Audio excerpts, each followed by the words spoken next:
Yo, what's up everybody? It's J Molley over here. Shout out to Sports Scene Weekend Turn Up for this dope feature. Let's go. I grew up in Pretoria for most of my life. Moved around in like 20 different places probably, but mostly grew up in Pretoria. Moved to Joburg when I was like 18. Don't do white girls, don't do cocaine. I've always been in like a musical background, family, surroundings. My parents used to sing at like the mega church. Back in like, I think it was the Val we used to stay in at the beginning.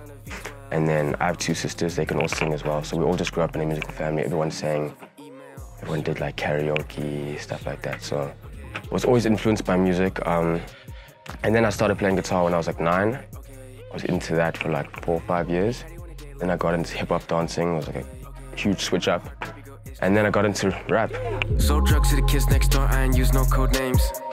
I was very like spiritually inclined most of my life. At first, obviously I grew up in a Christian home, but like most families, people they get less strict with it. People stop going to church, you know? And then I made like a decision for myself to be quite a devoted Christian when I was a teenager. But I sort of grew out of it. I got into the whole like new age spirituality vibe, you know? Buddhism and Hinduism and all that stuff mixed together. And then on my journey, I was very much into it for about 2 years. I would read books daily, meditate all the time. I was very into it. It was like my main focus in life, even over music. But then I sort of just eventually saw through it. I got to such a deep place in it where I saw through what's going on. And I realized it wasn't so much of a spiritual journey, but more of like a psychological. We decided to do an album this year. We wanted to do an album at the beginning of the year, but then Corona hit and we just realized, I think everyone postponed the albums because you can't really tour. We want to tour around Africa, everything, you know. So we decided, okay, let's do a mixtape just to give the fans music. And we were in Swaziland the day they announced lockdown. We were there for 3 days and they announced lockdown, and then we ended up getting trapped there for like 4 months. So that's when I made most of this tape. But there's also songs that I'd made last year that were going to be on the album that we sort of put there. But yeah, I made it mostly in Swaziland. That was the sort of space I was in. I was just on this mountain by myself most of the time because my manager was staying by my producer who was mixing the tape as we were making the music. So yeah, that was the process. I learned how to produce this year. In terms of features, yeah, it was very intentional. I definitely took like advantage of the fact that it was lockdown and that everyone's at home, everyone's on their phones, you know. It's just the best time to hit people up to do work like that. This is a painting, like the sound is very different. It's very true to my sound. Very me, not mainstream, you know, very like niche, alternative. But then there are mainstream songs. I was definitely intentional on making some mainstream songs like Angna Stress, like Fake People featuring CK, On Camera, Ricky Rick, Wantarax, Nadia, 40 Bands, Folk. Those are all quite mainstream songs that I wasn't intentional with, so yeah. But for the most, I mean, I don't know. It's 50-50.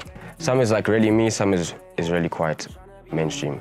You have to sort of make that sacrifice. Yeah, no, I definitely think I've made some of those songs. They can only go so far in this country because of the sound that it is, you know. But I think I've made some sort of timeless songs.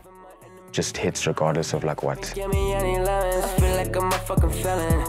A lot of people, cliche one, Travis Scott.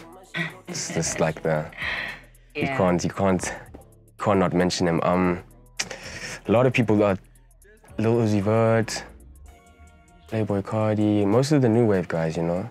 But even people like Drake, even you know, old school influences like people from classical rock days and like people like Jimi Hendrix. That's actually my favorite musician.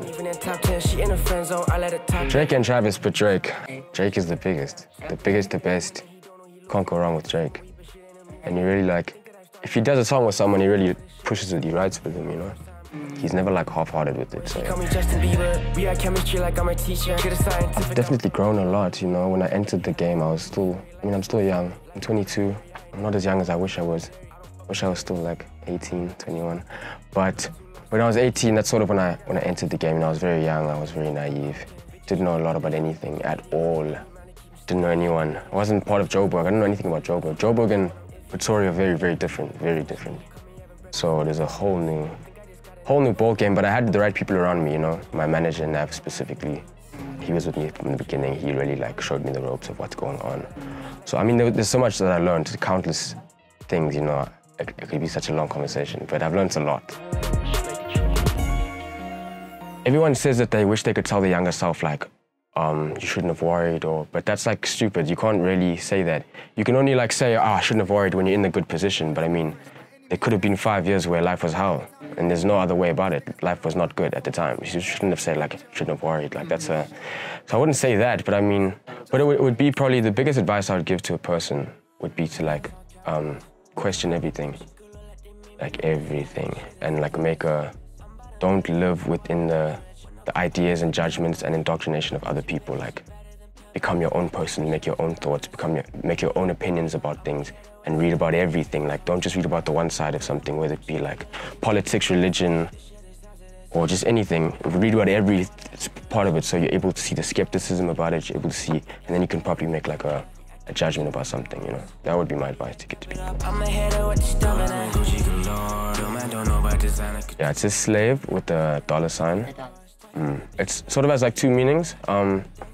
It originated first from just the idea that the whole world's in like just a system, the same system of you're born sort of against your will, honestly, and then you have to go to school against your will as well.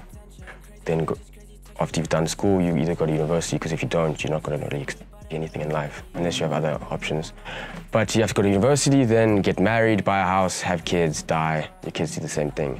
Everyone's just following the exact same pattern, just living in a little sort of like trap that's been created for us. We're not really seeing past it, and everyone's sort of equivalating. Is that a word? Everyone's using the metric that everyone is using for their success is like stupid things, or like just things that aren't really important. I think like the biggest metric for success should be like joy. How happy are you? That's all that really matters. Like, what else are you trying to achieve? But people like look at other things like, I need to get that, I need to attain that, I need to get that. Yeah, you could say superficial. But you know, it's just like it's all just an illusion. So it's sort of speaking about that. It's also speaking about, I don't believe in like free will. So I believe that humans are sort of just slaves.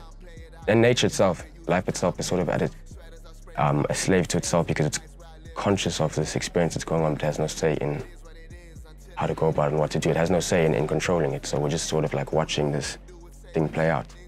So we're all sort of slaves in the sense of that. The #1 spot, I claim it. Yo, what's up, guys? Shout out for hanging with us on the weekend turn up. It's J Molley over here. My debut mixtape, All Is Fair in Love and War, is out now on all platforms. Make sure you guys go follow me on Instagram, Hood Pharmacist, Twitter, J Molley Official. Thank you, guys. I'm about $1 million up on an average. When I go out